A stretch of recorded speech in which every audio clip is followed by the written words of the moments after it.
Then let us begin, shall we? Back to the character creator we go with a freshly reset roller. First thing to roll. Do we have a female character, a male character, or a multi-class character? We're going to do that on a percentile set. 75. We have another male character.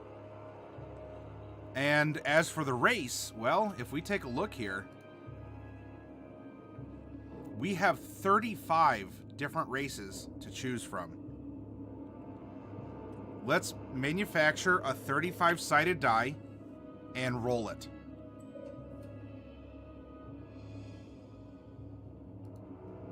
Three. 1, 2, 3. We're going to be making a Bugbear character. A male Bugbear. And those are out of Volo's guide as well.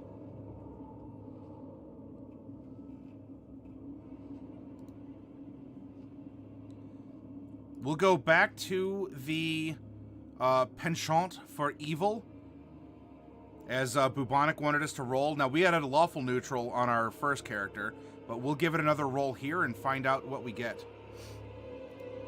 52. All right, we have a neutral evil. Neutral evil, male Bugbear. Bugbears are medium. I'm just going to fill that in real quick since we're here. We're going to generate this character at level. We rolled a 70 at a level 14 character.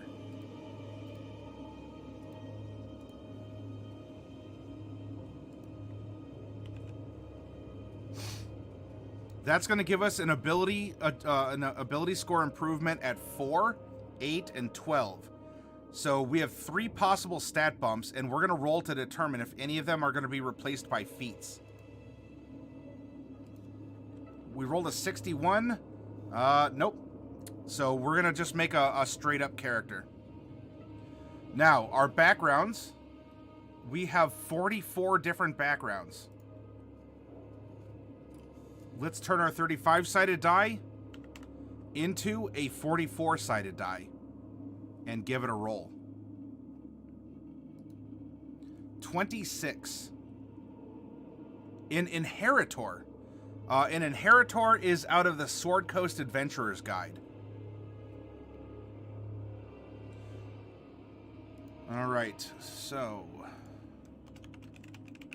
an Inheritor, there are 8 different types of inheritance that are suggested in that supplement.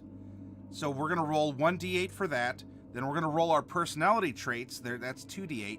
And then 3d6 for the ideal, bond, and flaw.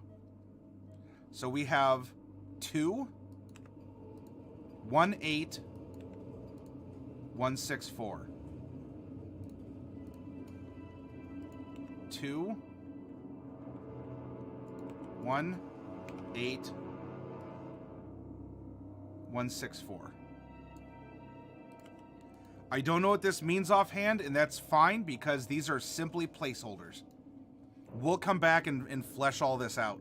Right now, we need RNG. RNG is our friend here.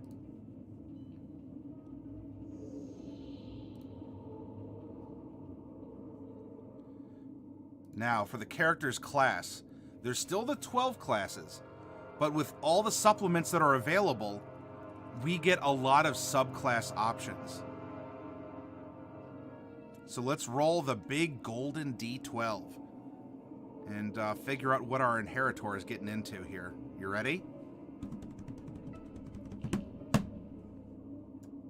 10. A Sorcerer. There are 6 different kinds of sorcerers. So I'm going to hit a D6 and figure out which one we're getting. 2. A Draconic Bloodline Sorcerer. You know, with all these options, with all the options, we're getting the player's handbook stuff, right? You felt it in your bones, oh sheeps.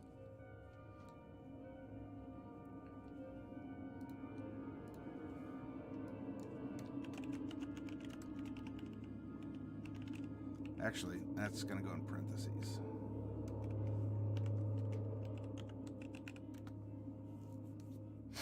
All right.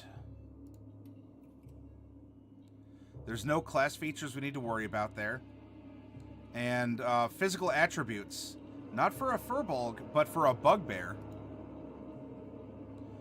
Let's find out where in his life cycle he is. We rolled a 69, and that is going to put us... We are a middle-aged Bugbear. So this is going to be 35 plus D16 years. 11. So we are 46 years old.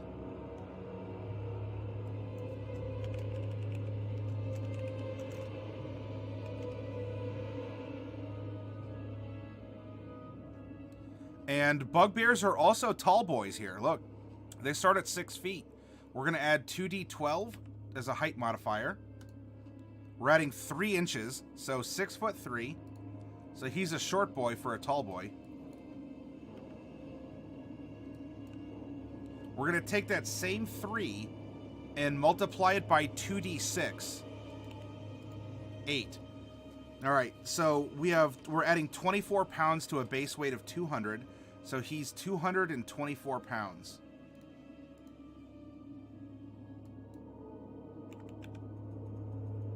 And there we go.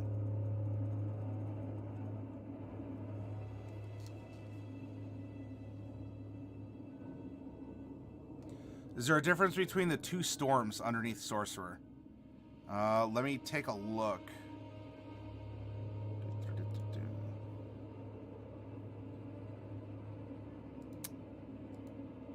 Offhand, maybe not. That could be an error. So I'm going to make a note of that and check in with Trustaflump about that.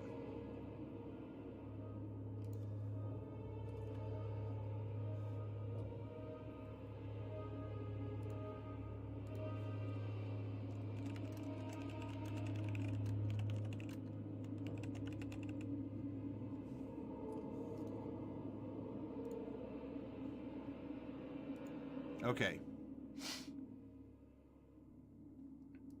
Thank you for noticing that.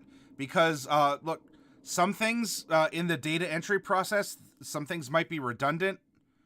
Yeah, it could be something else. Yeah. We'll see. I'll talk to him about that. So thank you for noticing that.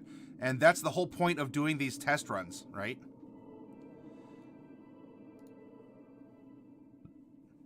All right, we no longer need our random number generator. We're now going to head back and begin exploring who our character is. To do that, we're going to need the Sword Coast Adventurer's Guide.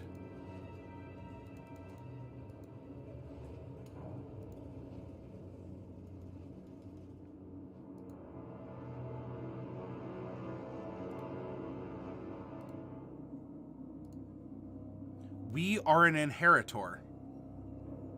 You've worked data entry, yeah.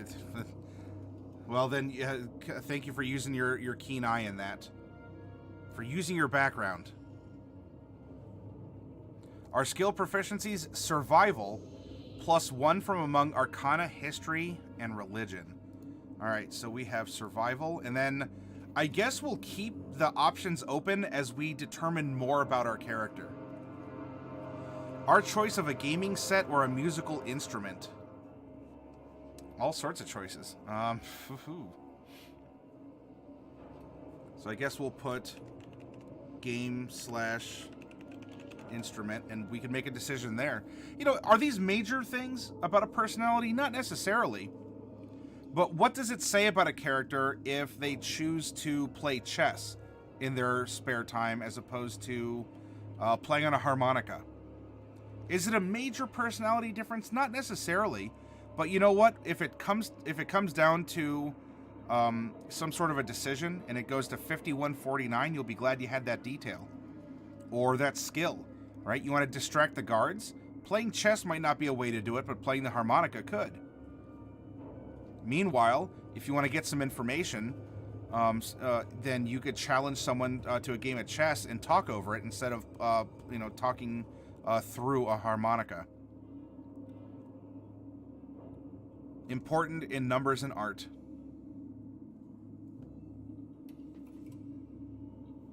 Languages, any one of your choice. So we will get a... I think we're going to get, well, probably what? Common and Goblin from a Bugbear.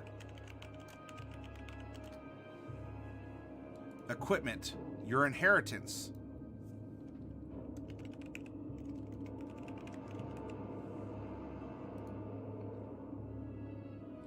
Set of traveler's clothes.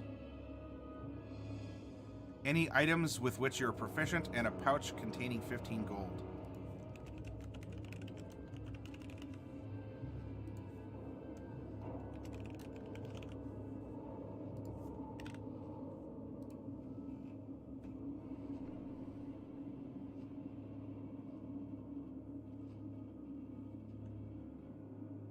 All right, what is our inheritance? Oh, looks like we will need the dice roller. Actually, I'm just going to do it this way.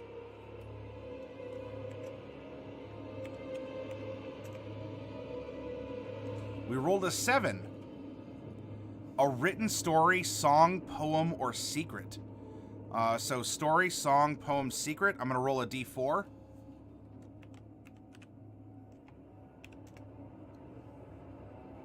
We rolled a 1. A story. Our inheritance...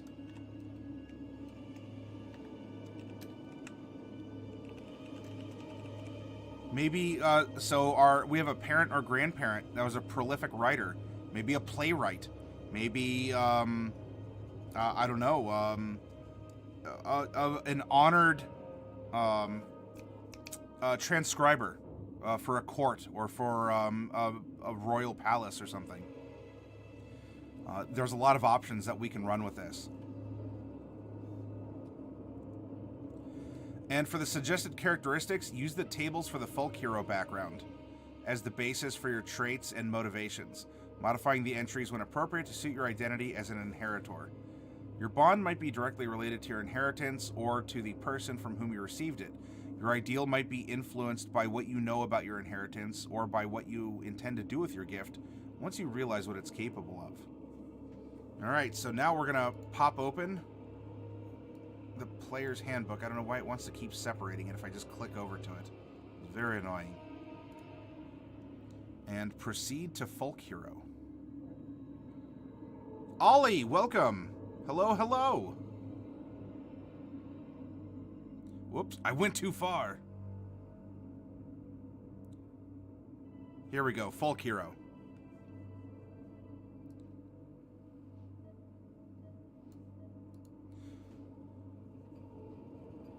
Scoot this over a little bit here. Our personality traits are down at the bottom right here.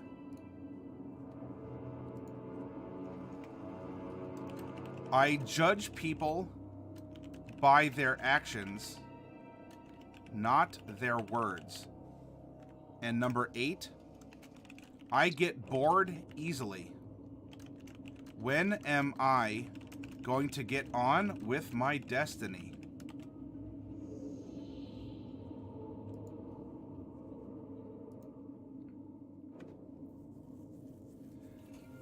His ideal is number 1, respect.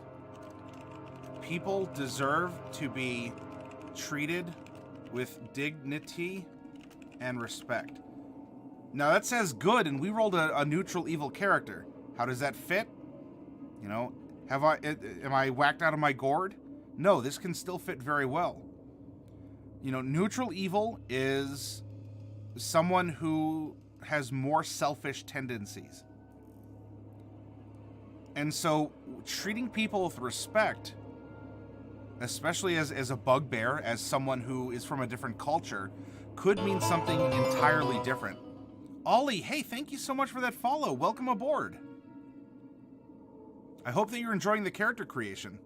Nick Durek, you're home from work. How's everyone doing? We're having an awesome night, Nick Durek. We made a really interesting Firbolg character. Lord Plunderloot popped open a box of Storm King's Thunder, and had a really cool frost giantess inside of it. And now we're working on character number 2 for the evening. And so when he's treating people with respect, especially as a very, maybe even a little self-absorbed inheritor, right? It's my destiny. I need to get on. Respecting people could, in your opinion, be just noticing them, even if it's to say, get out of my way. Thinking people deserve respect doesn't necessarily mean anything if the only people you consider is yourself. So, you know, what could be respectful? Well, I notice you.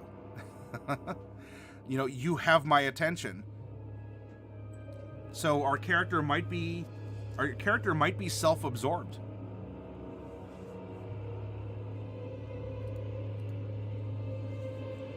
Our character's bond is number 6. I wish my childhood sweetheart had come with me to pursue my destiny. Again, as a DM, if your player hands you this character, we now have an NPC, a very motivating one at that. We have a childhood sweetheart. Who is he or she? What was the nature of the relationship? There's a lot going on here, and especially because, look, we rolled a middle-aged character. Is the childhood sweetheart, have they always been friends, even to this day, until he finally struck out? Or is this, you know, he's having a midlife crisis, and he thinks back to his days spent as a youth, and you know that cute little Bugbearette, you know, when they were when they shared their first kiss underneath the tree by the river, kind of a thing. And he regrets a lot of the decisions he's made along the way, but now he has this powerful inheritance. He seems very important, and now he wants, you know, his bond is, I'm going to prove to my childhood sweetheart that I am someone, that I'm stepping up into the world, and that I can add to this great document, or I can finally deliver it to whom it belongs. You know, who my grandfather meant for this this document to go to. You know, maybe the grandfather thought, who would ever publish a Bugbear novel? And so he always kept it to himself, you know, realizing if he ever stepped foot in a human society or whatever, that he'd probably get murdered and someone would take his story. So his story is very popular with bugbears, but that's perhaps more of a limited selection. And so now we have someone who's willing to step up and step out of the bugbear community, prove himself to his childhood sweetheart by delivering the manuscript to a very important human press. Boom! We're coming up with all kinds of storyline and motivation, and all from a couple random dice rolls. The PDF manual. Well, you can find official ones you can purchase, I think, off of DM's Guild and D&D Beyond, Ollie boy.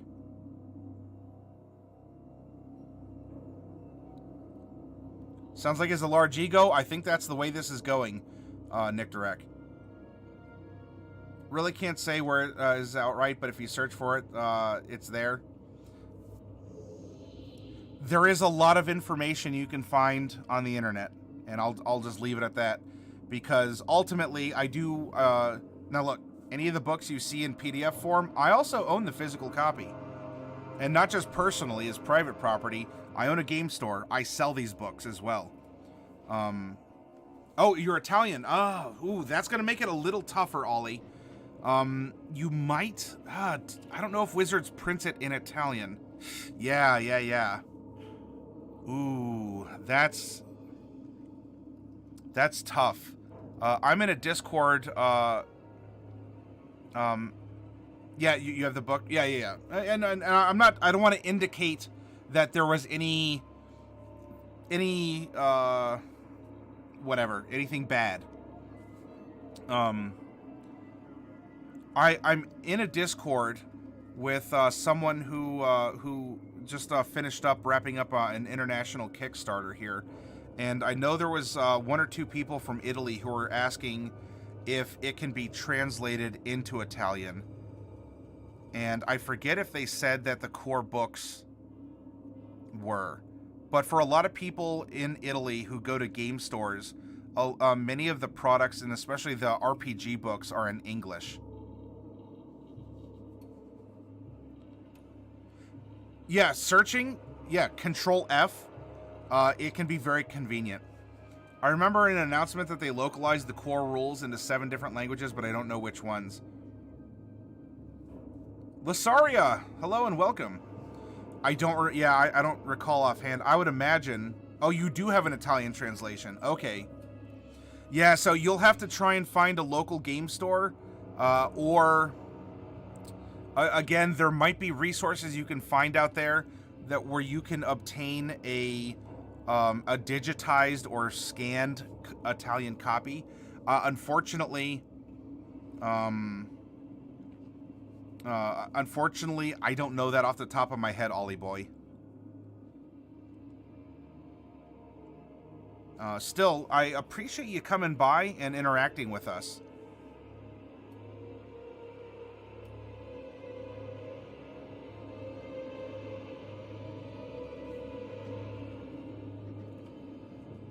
Our character's flaw is number 4. I have a weakness for the vices of the city, especially hard drink. Now, does it have to be alcohol? No. What's a vice of the city? An all-you-can-eat buffet? Sure. A pillow house? Of course. Gambling? Yep. We can take this as a suggestion or a prompt and replace it with something that we might see it seems to fit better. And with this flaw, do we see the source of an adventure? We have someone who has inherited, again, all through dice rolls and conjecture with each other.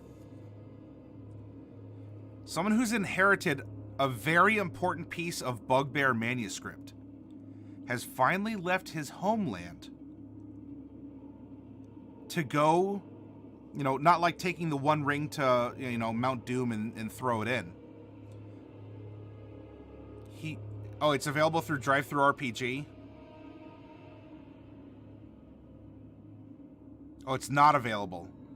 But it is available through Fantasy Grounds, D&D Beyond, and Steam. Wait, Steam sells an Italian player's handbook?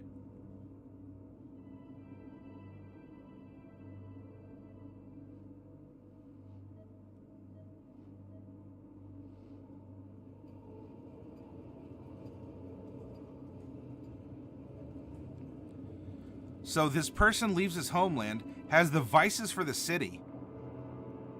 And what do you think happens if he gets super drunk or distracted by, company? The manuscript gets stolen. And now the race is on to get it back before it's destroyed or sold or published by someone else.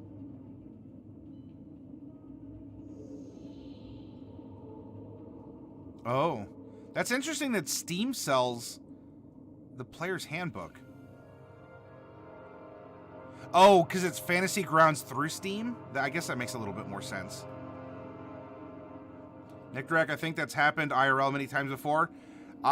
Yeah, how many times has a creator, like someone in Hollywood, I've got the next big summer blockbuster movie, and it gets stolen. And if it's not from distraction or petty crime, it could be espionage. Family member of mine worked for an auto company as an engineer. Came into work one day, and all of the hard drives had been stolen from the computers in his lab. That sort of stuff happens.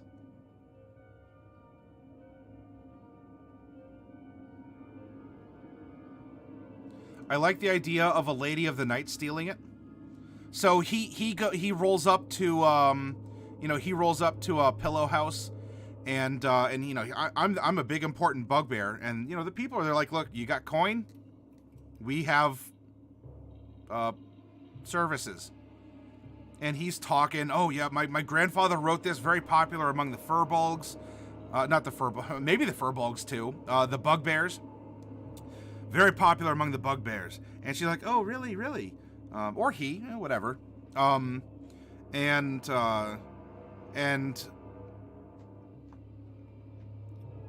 goods and services are exchanged for coin, and as our hapless hero here is recuperating, his grandfather's his bugbear manuscript is stolen.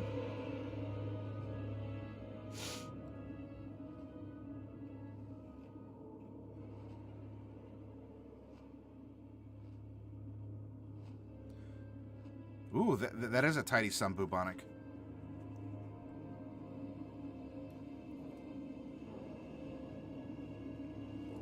All right, we have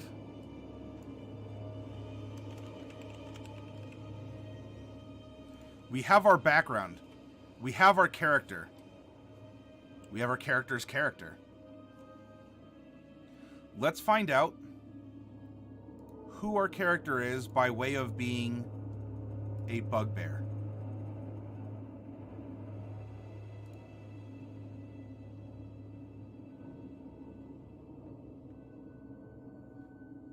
While they don't get in a very fancy entry, you do get some mechanical stats here for a bugbear. Our strength score increases by 2, and our dexterity increases by 1. We have a 30 feet, so 15, 15, 0. 30 feet move.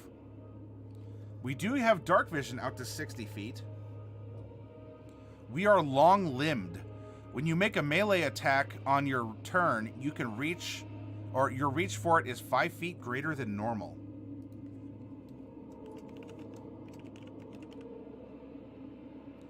You count as one size larger when determining your carrying capacity. Oh yeah, we have a powerful build as well.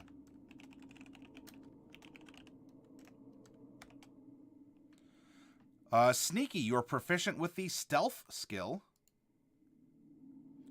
Surprise attack. If you surprise a creature and hit it with an attack on your first turn in combat, the attack deals an extra 2d6 damage to it. You can use this trait only once per combat.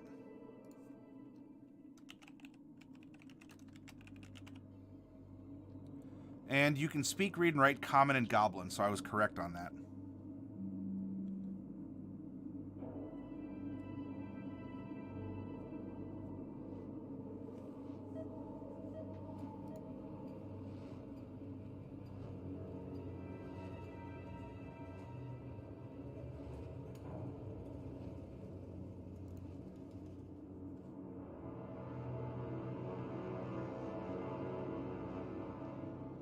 A huge bugbear, yeah. Well, if you go back into folk tales, folklore, mythology, bugbears were, they have the long limbs, very sneaky. Bugbears are kind of a boogeyman, right? They're lumped in with goblins, in a similar sense, because goblin is kind of a catch-all term. But in many ways, they're supposed to be a boogeyman. Welcome back, Jack.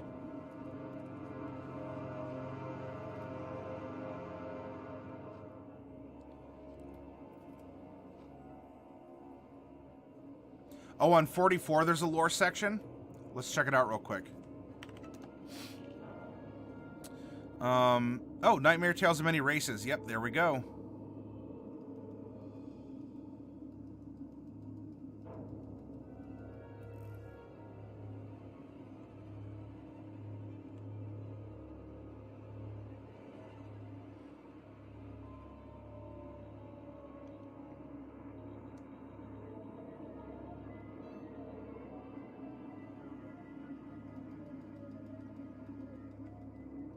All right, so there's a lot of fluff about them here. Nothing that is Nothing that is necessarily a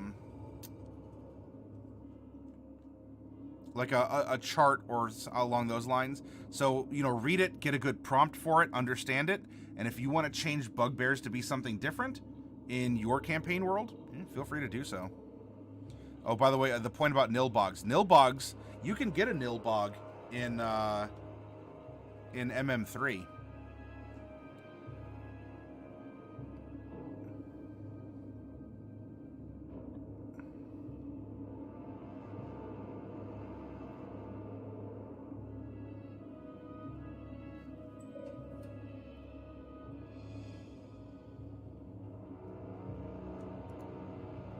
Volo's Guide has a lot of good stuff in it.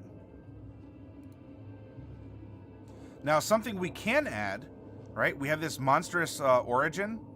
The Furbolg had a special chart, but why don't we give an extra little bit of background flavor to this character and roll 1d8. We got a 3.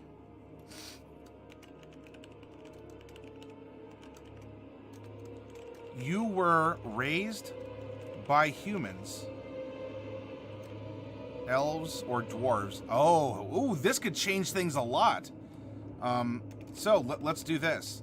1, 2, 3. So we're gonna roll a 1d3.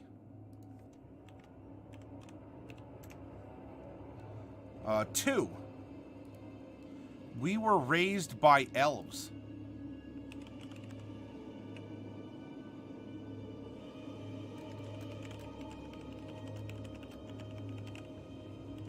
You were raised by elves and have adopted their culture. So in this case, we can take the same story prompt, but say, our grandfather wrote this magnificent piece, and I think this will be popular among other bugbears. I'd love to go meet them.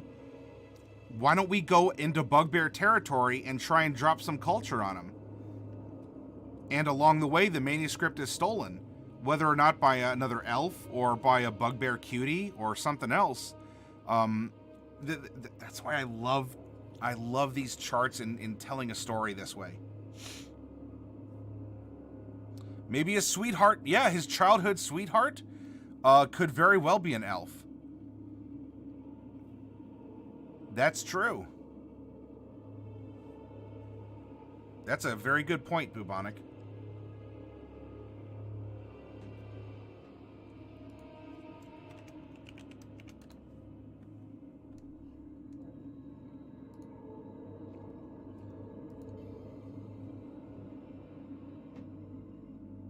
A fancy bugbear trying to culture others. But don't we have the base for a good adventure, don't we, Nictorak? You know, could you imagine yourself as a DM making an adventure or a story around this as a concept? And this is prompted from your player turning in a character sheet to you. They're doing the work. All right, so we have an Inheritor. We have a Bugbear. And now it is time to determine what we get as a 14th level Sorcerer. Think of the controversy that would bring out, yeah.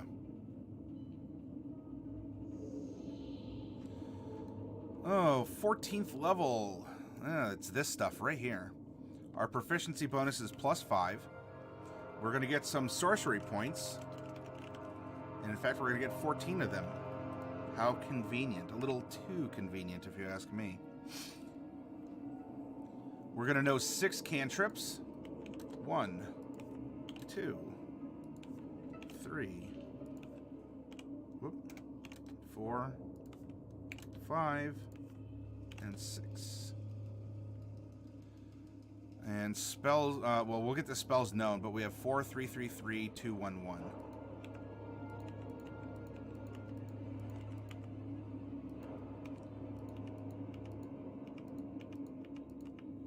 Very good.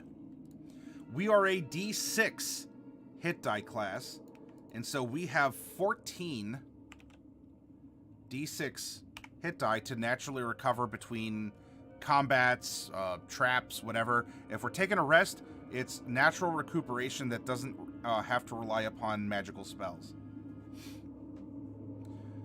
No armor proficiencies, but we are proficient with daggers, darts, slings, quarterstaffs, and light crossbows. So for weapons, it's a bit of a curated list. I'm just going to put sorcerer weapons. Constitution and a charisma are RR saving throws. And skills. Oh, you know what? We're still floating a skill from our Inheritor background too, by the way. So we can choose 2 from Arcana, Deception, Insight, Intimidation, Persuasion, and Religion. Let's see. So he's very self-important. He thinks highly of himself. I have a weakness for the vices of the city. I judge people by their actions, not their words. Insight? Well, insight might be along the lines of... well, if he's imposing respect, not necessarily earning. I don't know. Insight might work really well with this character. And we have a Bugbear that has Draconic blood, but was raised by elves. Maybe the Bugbear was cast out of the society for looking different, for being this kind of mutant, right? Having patches of scales or something along those lines, or having like different eyes haven't manifested, or maybe as the powers were manifesting, accidentally, you know, burnt down his village or something. Elves found the wee babu, the babby Bugbear, and seeing that it was seeing as though it was carrying this draconic blood and magic, instead of killing it, maybe they brought it back, and maybe specifically because of this document that described someone like this, you know, some golden-eyed monster in the woods, and that could end up being what this character is or was. And so it was brought back, presented to Grandpa. You know, Grandpa's the elf, and so he's so self-important because he is this child of destiny, or he's the child in the manuscript. And so he wants to go back, you know, he wants to show everyone, look, it's me. I'm the one who's in this popular work. And especially to bring it back to the bugbears that maybe outcast him, or, you know, or something along those lines, and say, look at me. Look how important I am. Yeah, persuasion could work as well. So insight and persuasion are going to be the way forward. Real quick then, as we go back here, we are owed, we have survival +1 from Arcana, History, and Religion.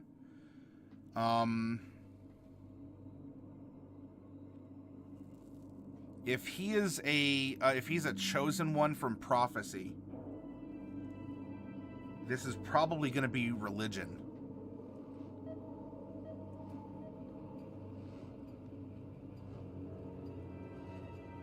Though Arcana could make a very strong case as well. Understanding the magic, understanding the inheritance, so to speak. Religion or Arcana?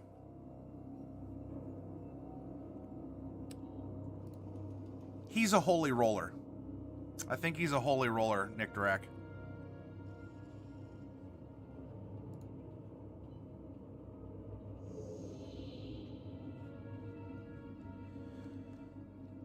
All right, he's going to start with some weaponry, so I guess we'll just go with a light crossbow. A component pouch or an arcane focus. Let's see.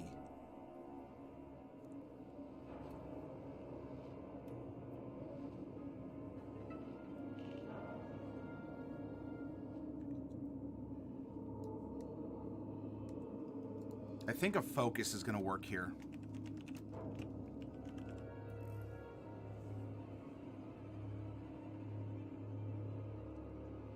Dungeoneers or Explorers pack, probably an Explorers pack, as he's going to go off on an adventure. And 2 daggers. Spellcasting we'll get to, because we save stats and whatnot for last. Meta magic.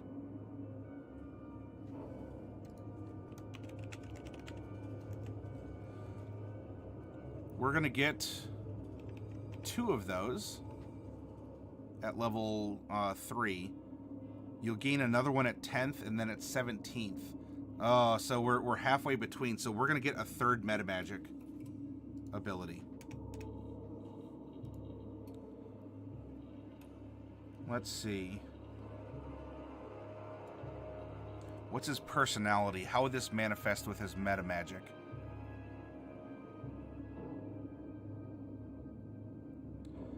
I get bored easily. I judge people by their actions. I'm thinking Quicken spell. Come on, come on. Why can't you cast magic as quickly as I can? I'm clearly superior. Must be my blood. Must be my gift. So I think Quicken spell is going to be a good one for him.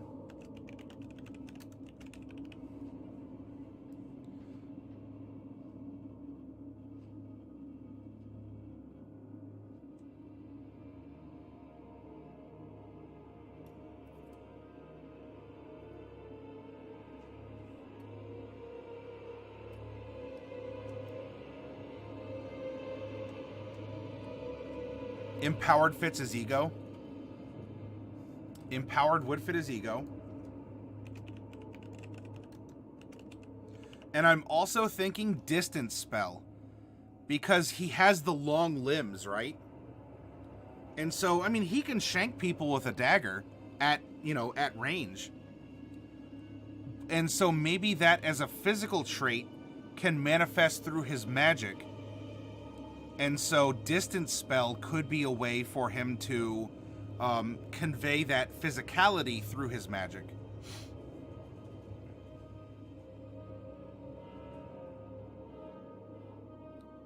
Maximize or widen.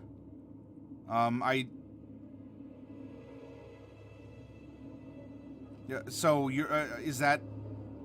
I mean, those are sort of effects that distance spell could manifest through, in a way.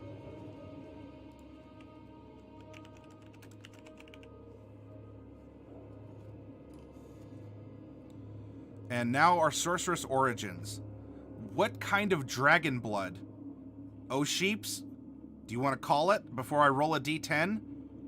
Which color dragon blood flows through his veins?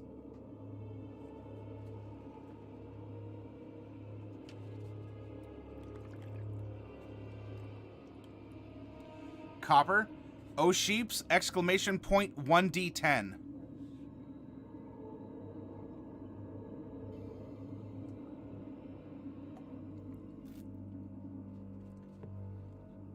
Lands on a 9. 9 is silver. That was my second guess. Mm-hmm. Mm-hmm.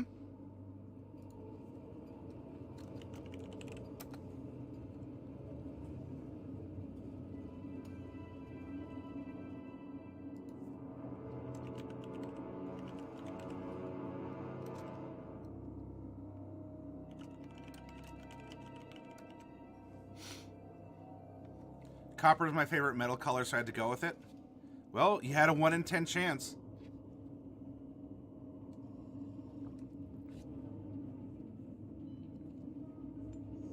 All right, our archetype. Oh, this is also going to give us Draconic.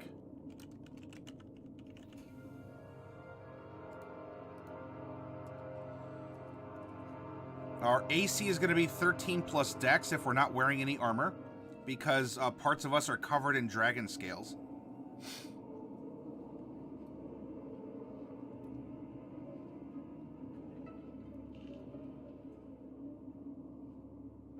And we're going to get extra hit points here. So this is going to end with plus 14 times 1, because we get 1 extra hit point per level. So that'll end up being 6, because that's our first level, right? We're a D6 hit die class.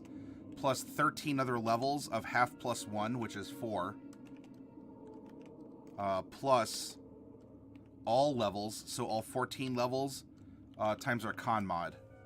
And this will end up being our hit point total.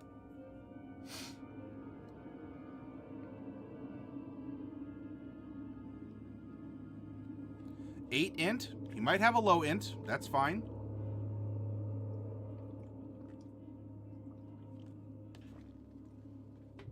Or he could have a high intelligence, low wisdom, and he could still be egotistical. You are correct, Bubonic. Elemental Affinity. When you cast a spell that deals a damage type associated with your Draconic ancestry, add your Charisma modifier. So he's going to be casting a lot of cold spells. And at 14th level, he just squeaked in there, ladies and gentlemen. He can manifest dragon wings. He can, he gains a flying speed. And you know what? Interestingly enough, we have 2 characters that have a fly speed. I could see a party around this forming and doing something interesting.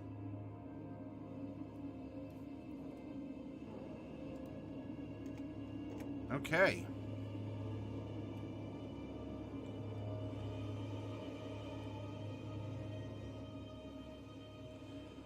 So now we need to calculate a couple other things here.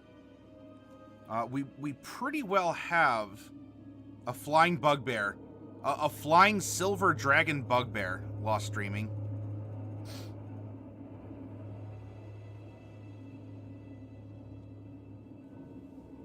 You know, maybe when he gets upset, his fur kind of like takes on a silver sheen or something. Of adding vampire bugbears.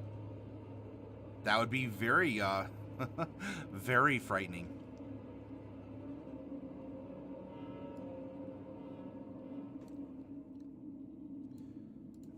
We are a sorcerer. Our spellcasting ability is Charisma.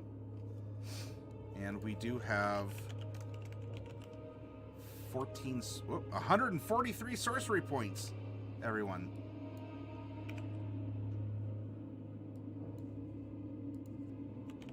One, 2, 3, 4, 5, 6, 4, 3, 3, 3, 2, 1, 1.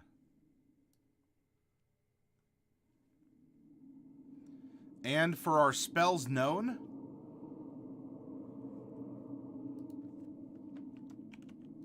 level 1, we know 2 at level 1. And then, as you can see, we go from 2 spells known to 3 at 2nd level. There you go. Now, as a sorcerer, you can move your spells around when you level up. You gain a new spell, but then you can swap an old spell for a new one. And that means you could take a 1st level spell that you knew and ramp it up into a level 3 if you have the ability to cast it. That said, to keep things simple, this is how it looks if you just fill in as you go and you don't change anything. So we have 3, 4, 5, 6, 7, 8, 9, 10, right? And then at level 11, we get one. But look, at level 12, we still only know 12 spells. And we don't get another one until 13th level. And we don't get another one at 14th. So that's 13, 11, 10, 9, 8, 7, 6, 5, 4, and 3. But again, let's say we just hit, let's say we hit 14th level. We don't get a new spell, but because we hit the level, we say, you know what? We're not using this at all. We're not using this spell. Let's drop it into a level 5. Let's make another level 5 spell. You can do that. He's egotistical and believes he knows everything he needs to know.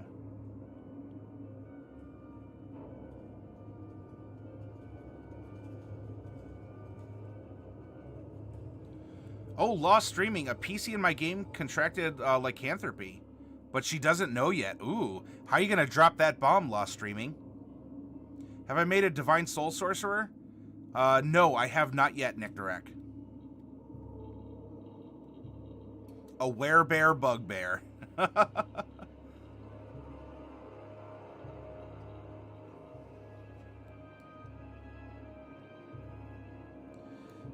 And now it's time to drop the engine in our character using the standard array. All right. I certainly think he has a big charismatic head on his shoulders.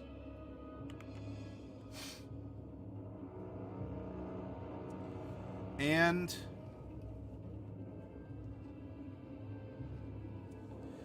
if we go with he knows what he needs to know, and that's religion.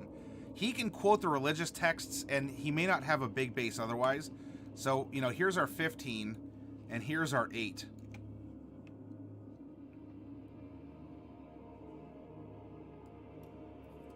I think he is wise and perceptive. So if we go 14...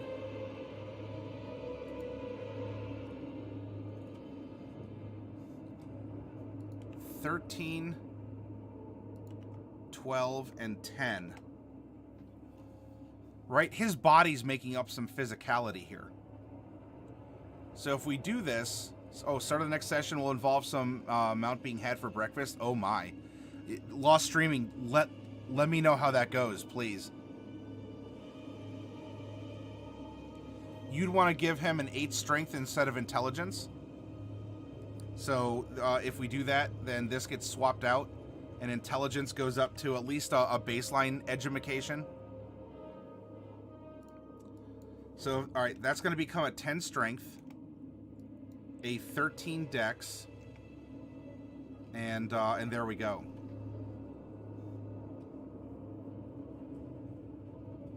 Thank you, Lost. Now, we get 3 stat bumps. And we didn't roll that any are feats, so we have 6 points to distribute in here. Something that I think is gonna... So we're gonna go 1, 2, 3. We have a spare one. Throw it in strength score. You'll get a mechanical benefit. 4, and then 5, 6, I think is how we can end up with this character. Well, consider it. Be careful in how you present that kind of thing. You know, and use context clues at your table, and especially communication. Communication is key. Frankly, the character makes more sense to me with a lower int and higher strength. We can swap them.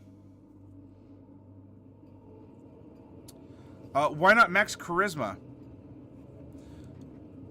There's nothing necessarily keeping us from maximizing charisma. At the same time, though, as we're telling the tale of the story,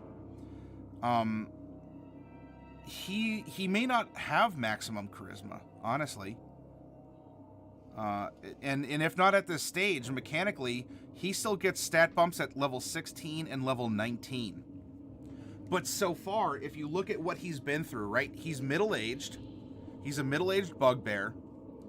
And he has these natural enhancements from his Draconic bloodline that has given him quite the big head.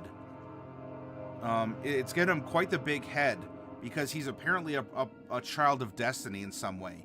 Elves took him in as a child and have raised him and taught him, and so that has increased some other stats as well. You know, a lot of times, and that it's especially a good question, Spec. A lot of times we race to try and maximize our score to the natural cap of 20. In 5th edition D&D, it's not as crucial to do so. You can develop other things along the way, and this is still a functional sorcerer at level 14.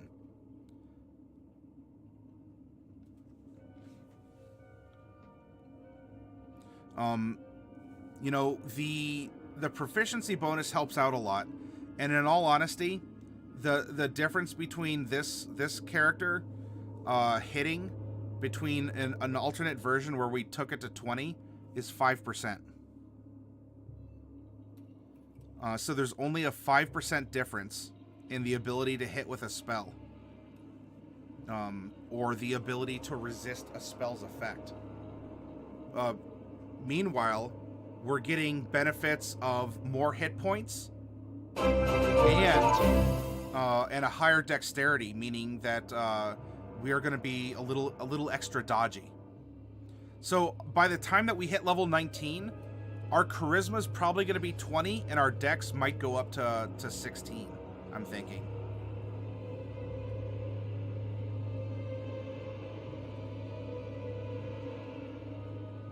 Pneumonica, it's also worthy of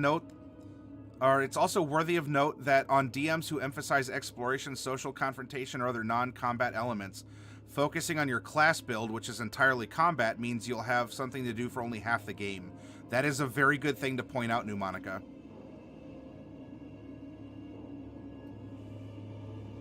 Yep, it'll be a better one. So for right now, right, our strength is 0. Now, our strength, see, for purposes of hitting and accuracy, we have a 0. We have a powerful build though, and so we actually can carry more than it looks like we can. But anyway, let's drop our mods in.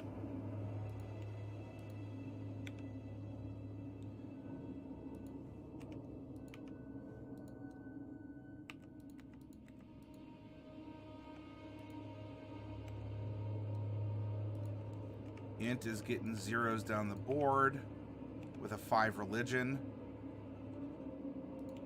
We are Destiny's child. And 9 down in charisma with 4s in our non-proficiencies. Perception, passive perception is going to be 12. That's 10 plus your perception modifier. Congratulations, he has earned a name. If any of you have a name for him, this elven raised Draconic bloodline, the silver bloodline Bugbear. I'm open for names. Our armor class, well, if we're not wearing armor, it's going to be 15 because it's 13 plus our dex mod. Initiative is a dex check, so we're going to get a +2 to that. And now that we have a constitution modifier, we can fill this in. And we can calculate our maximum hit points at level 14. So our Draconic Blood is going to give us an extra 14 hit points. This is going to be 28 from bonus hit points from our Constitution mod. And then we have 52. So we have 58. So that's going to be 66, 86. Plus 14, we have 100 hit points as a little D6 casting class. Poor whittle us.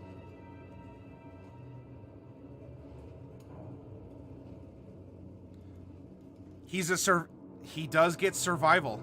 He is a survivor. He's not going to give up.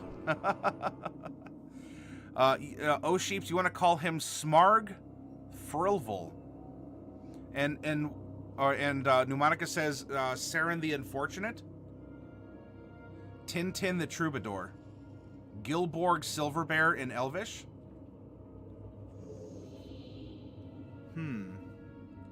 RPing the Persuasion as a Bugbear should be interesting, especially if you're going for the haughty angle. Yeah. Of course I'm important. Look at my silver fur. I am a product of destiny. Destiny. Of course I can speak Elvish. Which is what we could fill in for our spare language, by the way. Because he was raised by elves.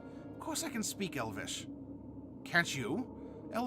Elvish is the refined script. Yes, I know some Goblin. It's very base. It's, it's good for cussing and for, having 10 different ways to make a fart joke. But, Elvish, that's the way to go.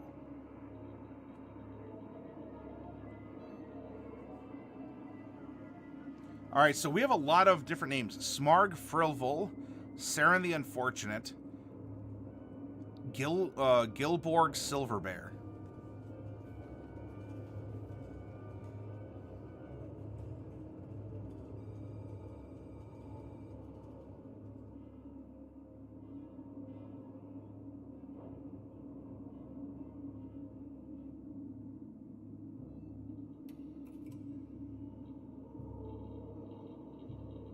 So then, why don't we combine things?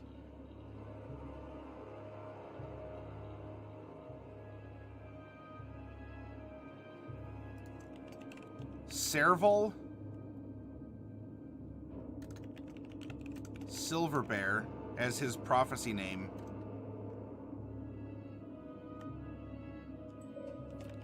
Gilton. I think that takes elements from the suggestions y'all threw out there. A frontline sorcerer, yeah. You like Gilborg?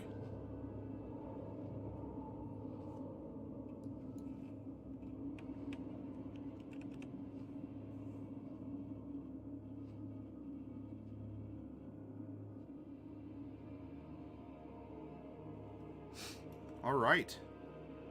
Let's see. Light crossbow is going to be a +7 to hit. 1d8 +2 piercing. And dagger +7 because we're using it the finesse property. 1d4 +2 to hit and piercing. To attack with our spells, it's a +9. 4 +5. I hope we're proficient. And we add 8 for the difficulty class. That's the arbitrary static number. And so we have a 17 to save versus our spells. We'll carry that down here. +9 to hit. 17 to save. And, you know, we can go through and kind of nitpick and choose all his different spells. He's probably going to focus on cold spells as well as spells that will allow him to maximize empowered and his distant abilities as well. He's not proficient. I mean, it doesn't mean that you can't give him a spear. He's not proficient with it. And also, you know, is he good with a particular game or an instrument? We can fill that in as well. But for the most part, you know, besides choosing his spells, we have a finished character. We know who he is. We have an entire adventure in our minds planned out for him. NPCs, and even a villain. Or if not a villain, then maybe a foil or an antagonist, right? If he goes into the city and he partakes of the pleasures, and in this case it was brought up, maybe he got a little amorous in the pillow house, and, you know, a lady of the night ended up absconding with his grandfather's manuscript that he was going to take to his fellow bugbears and bring them civilization and culture, as well as, I don't know, maybe be worshipped as someone important, as he is a child of destiny. This is inheritance. I want to make a bugbear fighter with a lance, long arm boy. Oh yeah. And if you do that too, Nictorak, if you make him a battle master and give him lunge, that'll give him a 15-foot range on his lance. Sorcerers don't get all simple. They get daggers, darts, slings, quarterstaffs, and light crossbows. One day you'll make a centaur with a lance. Well, hey, don't be afraid of generating the character, even if you're not playing it. Gen up the character, understand it, and have fun with it. All right, I got to get up and stretch again, everyone. Let's get a drink, a snack, use the restroom if you have to, and we'll take a break and come back and we can wrap stuff up. If any of you want to, sponsor some minis, we can pop open boxes of minis. If you have questions, maybe we can answer them. I'll have a little bit of time to do so. I don't want to be up until like 5 or 6 a.m. tonight. We'll do that tomorrow night. We'll play some party games after we're done with our characters.